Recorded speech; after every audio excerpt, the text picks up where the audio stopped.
Hi, I'm Brandon Poe, founder of Poe Group Advisors and creator of the Accounting Practice Academy. You are listening to the Accountant's Flight Plan podcast, where we talk about stuff in the accounting world. If you're looking to buy or sell a practice, we are the premier accounting practice intermediary firm in the industry. Check us out at pogroupadvisors.com. If you're a firm owner looking to build a more profitable practice while actually reducing owner hours, sign up for our practice management workshop, which only runs a few times per year. Learn more at accountingpracticeacademy.com. Welcome to Accountant's Flight Plan podcast. I'm excited because we have a very apt topic today with Chris Mursau, and he is the president of a company called Topgrading. He's been consulting and teaching organizations how to use Topgrading since the year 2000. As president, Chris leads a team of Topgrading professionals, all of whom are the only certified Topgrading trainers. He's conducted over 2,500 in-depth Topgrading assessments for internal and external candidates and helped a vast array of organizations pack their teams with A players. Dozens of case study companies transformed their teams from 26 to 85% high performers hired, enabling team members to enjoy more successful careers and bolstering company growth and profitability. Chris's client list is broad and diverse, including some Fortune 500 companies, small to medium-sized businesses, and also nonprofit organizations. At this time where we have unprecedented upheaval in the talent environment, Topgrading's approach has never been more business critical. Welcome, Chris. Thanks, Brandon. Happy to be here. Yeah, this is great. I don't know how familiar you are with the accounting industry, but staffing is, just like in most industries right now, is challenging, shall we say. And people are really interested in this particular topic. So I'm excited to have you on our podcast and talk about hiring, and more specifically hiring A players. Just for a little background, I actually took an online workshop about Topgrading this year. And I remember telling, my leadership team, wow, there's some really interesting tactics and strategies here that I've never seen before. And I'm really excited about the possibility of implementing this in our hiring process. And so I've personally been exposed to Topgrading and very impressed with it. Well, how did you just give our audience a little bit about you, about your background? How did you become CEO of Topgrading? So actually, Brandon, I'm president of Topgrading. Sorry. Yeah, that's all right. So this is part of the story. And I don't want to start off with correcting you, but it's actually kind of an important part of the story. CEO of Topgrading is actually the founder, who's Brad Smart.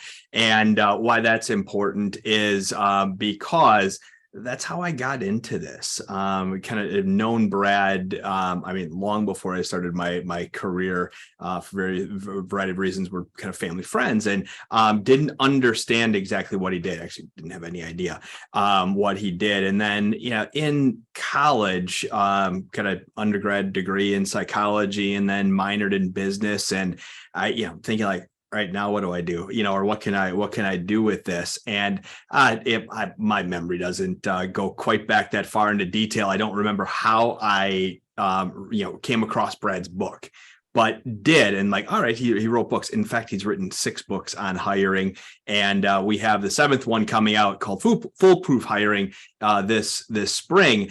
And read the book. I'm like, kind of here it is, like the kind of a nice intersection of psychology and business.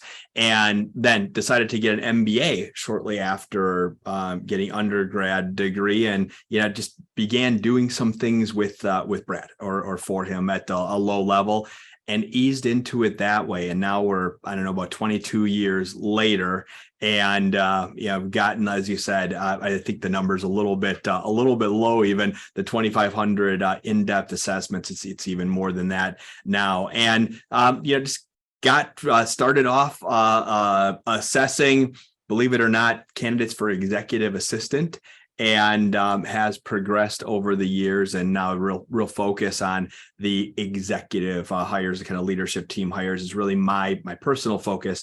The rest of the team helps do the hiring at lower levels. Interesting. Wow. So you kept your one job from school and stayed there. That doesn't happen too often.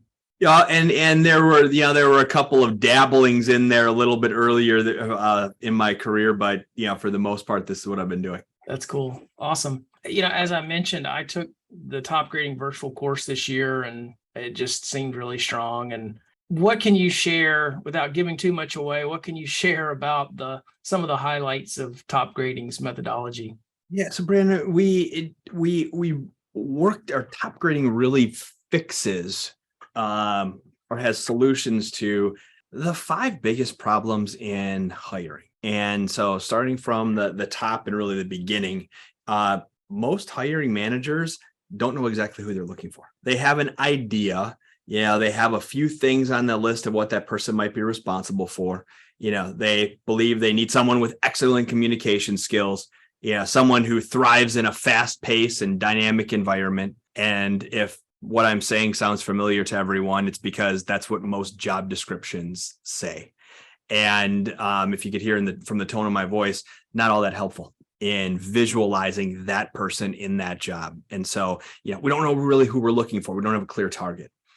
And then I'm actually looking at one right now because I have an interview starting a little bit later this afternoon, either a LinkedIn profile or a resume. And that's essentially the candidate sales brochure, the applicant's sales brochure, but it's also the main screening tool most hiring managers use. And so it's seldom complete, not always accurate, believe it or not. I've seen, tens of thousands of resumes, and, there are always things missing, understandably, because everybody tries to get it onto a couple of pages, some of that advice that we got back in the day in college, believe it or not. And, then when we begin interacting with candidates, those interviews tend to be short. And because they're shorter, they have to be shallow. We can't go deep into a lot of different areas that make up the candidate. And, we need to pick and choose. So again, we miss things. Then we don't verify what we've heard. If we do reference calls, we call the 3 people they give us. Or maybe we call the HR departments they worked for before, and we just don't get that verification we need. And I promised 5 problems, and I'm going to go back to the beginning. We don't know exactly who we're looking for, and we use those resumes for screening.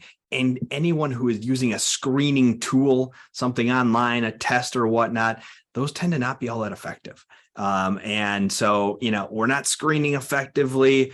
We're interviewing from resumes. Our interviews are kind of short. So we're going through the right motions. We're just not executing those 5 things really well. And so, Topgrading is really the solutions, our methodology is based on the solutions to those 5 problems. So we start off with what we call a job scorecard. And it clearly defines, and you mentioned the phrase we use, Brandon, a player, a high performer who fits your organization and your culture, who's you'd consider a good member of the team, someone you would enthusiastically rehire. If you'd enthusiastically rehire someone, they're probably an A player, at least in our definition.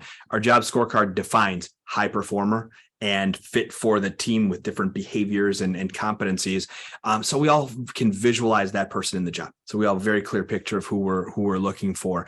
And then we have a screening tool, and I'm not going to sell anything today, but we have this little piece of software, and you can either use our software or replicate it yourself. And we ask candidates for a little bit of information about their 2 most recent jobs. One being, if we talk to your most recent 2 managers, how would they rate your performance? And before we ask them those questions, we let them know that at the end of the process, right before a job offer, we're going to ask you, candidate, to arrange for some reference calls with managers you've reported to in the recent past. So it says, we're going to verify what you're telling us. And with that being said, how do you think those 2 managers will rate your performance? And then also, what are the real reasons you left your 2 most recent jobs? Takes about 5 minutes to provide that information. And what it does is it shows some motivation, that someone actually read your job ad and is interested in the job, interested enough to spend about 5 minutes, no longer than that, but about 5 minutes applying to the job. And then, yes, we read a person's resume. However, by letting them know that we're going to ask them to arrange for calls with their managers at the end of the process, it really gets us some information we can rely upon. So when we're doing those interviews, always in the back of the candidate's mind is they're going to potentially verify what I'm saying. And it really gets them to be open and transparent in the interviews. And then, I mentioned sort of the shallow interviews as one of the problems. We have a cleverly named interview, the top grading interview. That is revealing. Now, it's a little bit longer than your typical interview, and it needs to be, because the top grading interview is chronological, in-depth, and structured. So we ask candidates really about every education and work experience they've had chronologically. And that allows us to, one, just get a lot more data about the candidate. And also, as importantly, to see patterns of behavior over time. And we use those patterns to predict and rate versus, a typical interview maybe, so Brandon, tell me about a time when you overcame a challenge. And Brandon, you go on to tell us about overcoming one challenge one time in your career. And then we as interviewers try to rate your ability to overcome a challenge based on one example. We have no idea if you consistently overcome challenges or if you got lucky one time. So there's some inherent problems with those shorter interviews, and that is we're trying to really predict and rate with a very, very small data set. So top grading, we know who we're looking for. We effectively screen that initial applicant pool. So it really highlights who is most motivated and who has the highest potential to be an A player. Then we let them know that we're going to verify upfront what they've said by talking to their managers at the end. And then, at least with our finalist candidates, we slow the process down just a little bit and spend some more time with those finalist candidates. How much is more time? With let's say an accountant. So individual contributor, professional accountant with maybe 5 years of experience, that would be about a 90-minute interview, maybe 2 hours if we go long. And then, on the extreme with a leadership candidate, so chief marketing officer, general manager, those interviews can be 3 to 4 hours long because they're more complex roles. Those candidates have ostensibly done more complex things, and they've done it for longer. They're probably a little bit more experienced than your earlier career applicants. Right. Now, when you tell candidates, hey, we're going to be verifying, does that create some self-selection? People select out of the process? Brandon, it can, and very often, when we let candidates or applicants know before we even talk with them that we're going to ask to arrange for some of those reference calls, so they'll just quietly drop out. And why might they quietly drop out? If their resume has a little bit more hype, if I want to say hype, or exaggeration, or if they left some things off of that resume, they might just quietly drop out. And that's okay. That's we call it the, it originally was called the TORC technique, and it's an acronym for threat of reference check. And everyone, it's not anywhere near that ominous. I mean, we are just, nicely letting candidates know that we're going to ask them to arrange for those reference calls. But once they realize that, if they have some things to hide, they'll tend to drop out quietly. Well, and that's kind of what you want, right? And that's what you want, right? Yeah. Well, what do you think people struggle with the most when it comes to hiring? It's hard to choose because there are definitely some top contenders for that. I'd say though, Brandon, people struggle with interviewing. And why? One is a lot, especially hiring managers, many hiring managers just don't get that much practice. They have a position to fill now, and then they might not have another position to fill for 6 months or 9 months or even a couple of years. And therefore, they just don't get a lot of practice interviewing. And interviewing like golf or painting a picture or playing the guitar, it's a complex skill and it takes practice. I mean, there may be some people who can pick up a guitar and play a song that is recognizable right away, but those are very few. For most of us, it takes a whole lot of practice. And, therefore, we struggle with interviewing. I mean, how many people, if we had your listeners raise their hand, how many of you have ever taken a course or gotten coaching or taken a workshop on interviewing? Few hands would go up. And so we don't know how to do it all that well. We tend to have a short period of time to do it in. and sort of freestyle those interviews a lot of times. So interviewing is a huge weakness, frankly, for a lot of hiring managers. Yeah, I saw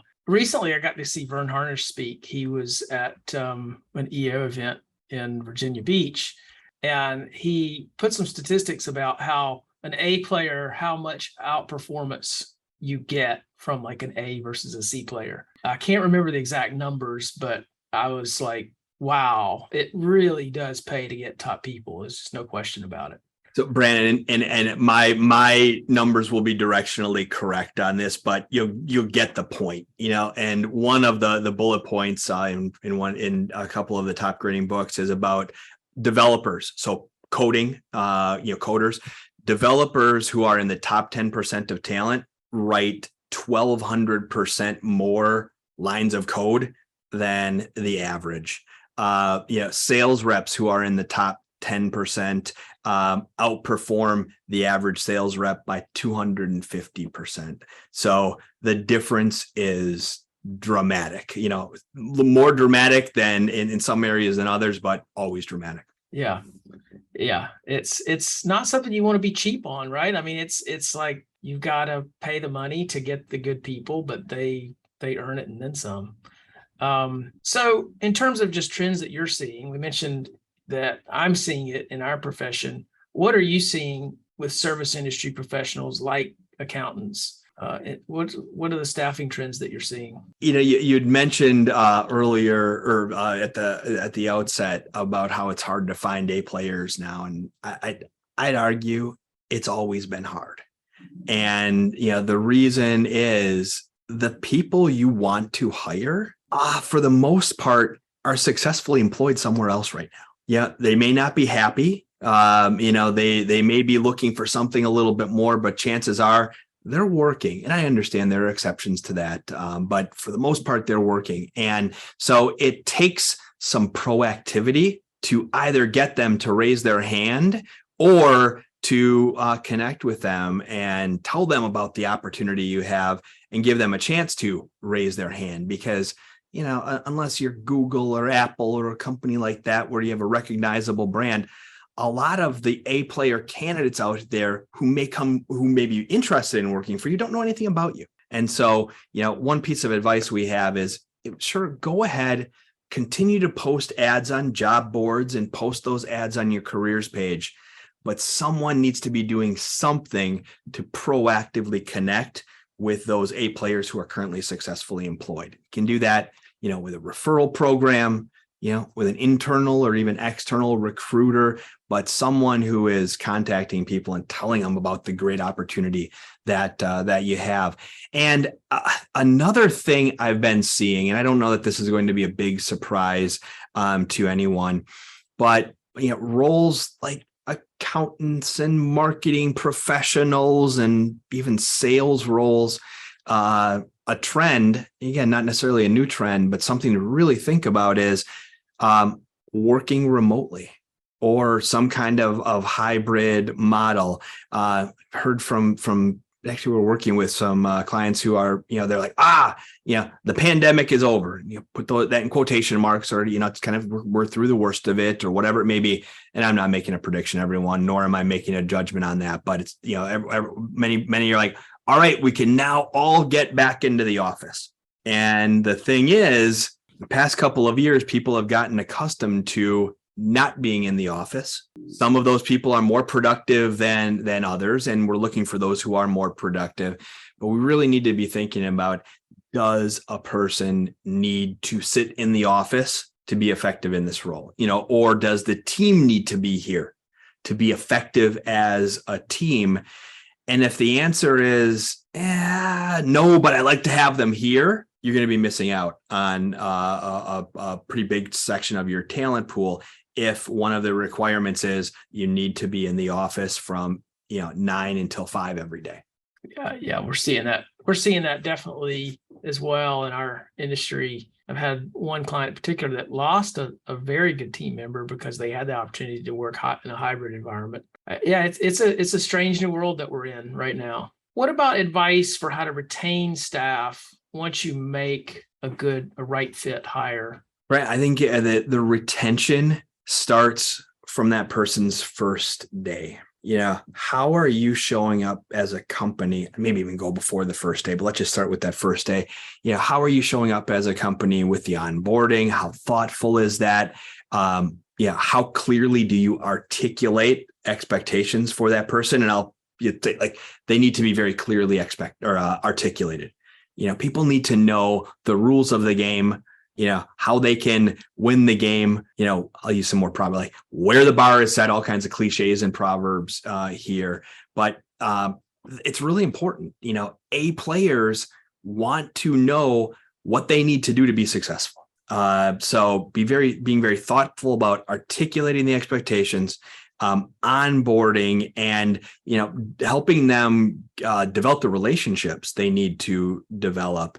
And listing out, like having a plan for that, extremely important to really make it sticky from the start.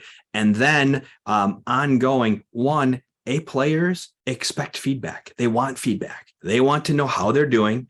And how they can do better in their current role. And for some A players, how they can progress in their career. I'm not saying that all A players need to be promotable, because that's one unique aspect of our definition of A player is A players don't need to be promotable. They need to be in the top 10% of talent available for the pay. And you have some A players who want to do a great job in the job they're in, and maybe don't want to manage people or don't want a leadership position. And then you have others who do have career aspirations. We need to be sure we are satisfying both of those things. So helping them be the best they can be and challenged and engaged in the role they're in today. And if they do have career aspirations, helping them get there. I mean, starting point is knowing what those are. Do your A players have career aspirations? And if so, what can you do to help them get ready? Those are some ways to retain A players.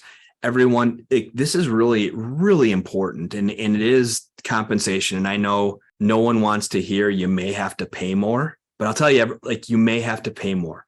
That, the compensation bands, the top quartile and average, and those are moving targets. Most of the time they've been moving up recently. I'm not sure how those are flattening out now, if they are, but you need to be sure you're compensating your current A players in relation to the market. If the market has risen, you need to, move your compensation or adjust your compensation accordingly, because there's a good chance your A players are getting contacted regularly about other opportunities. And, they may not leave for a 5% bump in compensation, but, they may get, they may have the attention. The recruiters may get the attention when there's a 20% bump in compensation. And if that 20% bump is market, you're going to have to pay 20% more to replace that person. So keep an eye on compensation and be sure it's in the ballpark, and it's moving according to the market. And it's definitely been moving in the accounting industry. So if you haven't looked at that lately, it's a good time to do that going into tax season, because right now it's October 24th as of recording. It's really rough on accountants when they lose somebody right before tax season. So, you've been in the role. How long have you been president of Topgrading? It's a good question, Brandon. Let's call it 3 years. 3 years. What have been some of your key learnings as president? Oh, that's an interesting question. So specifically my key learnings as president, we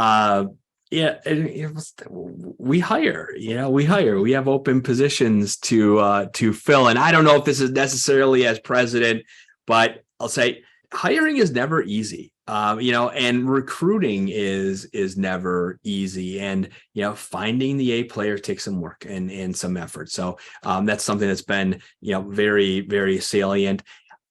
Here's another thing that I've learned, and I don't know if it's necessarily as president of Topgrading, but it's in the president role. And you mentioned Vern Harnish, the founder of Scaling Up a bit ago. Coincidentally, I just watched a short YouTube video on rocks, and one of Vern's say quarterly rocks, what are we going to get done this quarter? And focusing on the important things first, and then the maybe urgent but less impactful things after, has really been highlighted here, because when you get to be the president of especially a smaller business, there's a lot of stuff. There's a lot of things going on, a lot of things begging for your attention. And it's really important to understand what those rocks are, what the priorities are. And there can't be a lot of them, but focusing on those first, getting done what you need to get done in those areas first, and then moving on to the rest. Nice. Another question just popped into my head about remote working. Just want to ask you a quick question on, for some people, they've never done that before. They've never managed a remote team. What advice do you have? Do you have any tips on taking a team member who says, okay, I want to start working in a hybrid way or a remote way? What are you seeing effective in terms of management techniques or tactics to keep that relationship on and keep the productivity high and continue to have someone be an A player even remotely? Right, and believe it or not, you have to get a little more formal. Yeah, and maybe even some people that like bureaucratic, and it's not necessarily that. But what we need to do is more clearly articulate and in a very detailed way articulate the expectations. Those may be daily or weekly or monthly. You also need some additional sort of check-in mechanisms. So what is the reporting like? If it's not necessarily reporting, you need to be having regular one-on-one meetings, to talk about, all right, what did we say we were going to do this week? And, what actually happened and what is going to happen next week, and continuing that cadence that you didn't necessarily need to do when everyone was in the office and you were able to see them every day. That could be a little bit less formal because it was right there in front of you. And so if you're that kind of manager, that's sort of hands-on, see and give people feedback right in the minute. You need to be thinking about and really develop the system for one, laying out the expectations, and then, checking in to be sure that accountability is still there. Yeah, no, that's good. It's a hard answer, but it's probably the right answer. Oh, I know. It's like exercising or eating right or taking, it's not the right answer is not necessarily the fun or the easy one, but it's the right answer. Yeah. If it were easy, everyone would do it really well. That's right. Well, talking to a beginning top grader, what advice do you have for somebody starting out with top grading? Yeah, I'd recommend thinking about the next open position. And if you have 10 open positions, focus on one and say, we're going to get this next hire right. Like this next one, this is top priority. We're going to get this right. And then with that goal in mind, narrowing that goal, say, all right, so what do we need to do to start, and what are the processes along the way? So a couple of things there. One, creating that job scorecard, not by yourself. If you have others who can help you, not by yourself, getting the right people in the room, whether that's virtually or in reality, and talking about A-player performance and behaviors. It takes some discussion. If you're starting from kind of vague and wordy job descriptions and moving to a job scorecard, it takes some discussion. So just overall, define your hiring process. Think about hiring the way you think about the other key important processes in your business, which I bet have some kind of SOPs or some kind of a playbook, or at least a documented process. I bet your listeners, if we ask them, would say, yes, people are important to us. Yes, having the right people is extremely important to the business. And I believe them. Mm-hmm. But then when you say, all right, let's talk about your hiring process, it wouldn't be much of a process. So let's treat hiring as important as we say it is and define that hiring process. So get the group to agree on who you're looking for. Define your hiring process, and then use that top grading truth motivator or the torque technique early in the conversation or the interaction with applicants. Let them know you're going to ask them to arrange for reference calls, and then at the end, before making a job offer, tell them who you'd like to speak with, and then have them arrange for those calls for you and follow through with those reference calls so you can verify what you've heard throughout. That's a great starting point. You do those things, you are going to hire better. Get those things to be habits, and then think about how to execute those steps better. So, think about like process first and execute the process, and then improve the quality of that execution once the process becomes more habitual. Right. This is great. I got a couple more questions and we're going to wrap up. Books. Can you share with our audience some of the most impactful that you've read lately? So one, it's not necessarily a new book. I think it's maybe 2017 or so copyright, but Multipliers and the author is Liz Wiseman. The premise of the book is, as a leader, you're either a multiplier or you are you think I know this off the top. I'm going to say detractor, but that's not exactly it. So you're either, multiplying your teams or a diminisher, multiplier or a diminisher.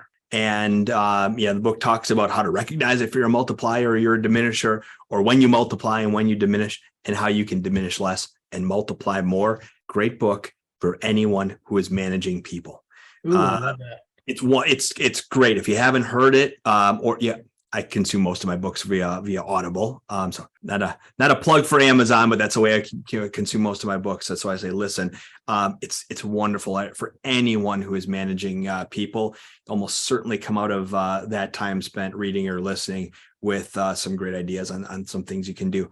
And the other is actually I'm just into it now, actually re-listening to it, and that is Selling Boldly by Alex Goldfain. And Alex says right in the beginning of the book, I'm not going to necessarily tell you anything you don't know. And then goes on to describe how to make some of those things that we know we should be doing as either business owners who are selling, or business leaders who are selling, or just actual salespeople. If you have sales in your title, how we can do the things that we know we should be doing and make those habitual. So those are two that I'm pretty excited about now. Those are awesome recommendations. Thank you for that. All right, one final question. What's one bit of like career advice you would give to someone that you'd like to leave with our audience today? Just like, maybe it's someone who's starting a business. Like think of a person who's kind of like earlier on in their career, building a business. Work to make hiring a key competency. If you do that, how about this, Brandon, for maybe a controversial statement? You don't have to be a great leader if you have a great team. Now, there's a bit of circularness in that definition, because if you have a great team, chances are you're going to be a great leader. I was on a panel discussion a year or two ago and got that question. A bunch of relatively new CEOs were in the audience, and in chat popped up someone who is pretty self-aware. He said, "What if I'm not an A-player CEO?" And I'd say, we've seen it many times over the years. CEOs a few are born, most of them are made and they develop. So when you're new, you've got a lot to learn, and the way to increase your performance and make life a whole lot easier is by really focusing and working hard to have the right team reporting to you. So that's my sagest advice I can think of today. It's interesting though, because it's like you hear it all the time, like the right people make all the difference in a business. It's all about the people, which it is. Yet very few people do have a hiring process and have that as a core competency. And it's ironic that, the very thing that is probably the most important is the thing we're least capable of doing sometimes. Mm-hmm. And it can be very frustrating to hire and know that you're doing a good job on the hiring. Well, what's the best way for people to follow and connect with you online? So, the easiest way is just look me up on LinkedIn, and connect with me there. Another really way is to go to topgrading.com. And, if there's anything that has sounded a little bit interesting, check out our website and poke around a bit, maybe read some blogs. We've got a blog. We've got a bunch of podcasts on there, and I tend to interview CEOs and other business leaders. Great guests and great advice there. And we have some easy ways to dip your toe into hiring better. And mention a little piece of our software. You can try that out. So that's the best place to go. Connect with me on LinkedIn, or go to topgrading.com. And both those places are great place to start the journey. Awesome. All right. Well, Chris, thank you so much. I know our listeners are going to get tons of value from today's conversation. So thank you. My pleasure, Brandon. Great being with you. Thanks for listening to the Accountant's Flight Plan podcast. If you like what you heard today, please follow us so that you can get updates when new episodes are released, and share our podcast with your friends and colleagues. You can also follow Poe Group Advisors on social media. Please visit our website for more information at pogroupadvisors.com.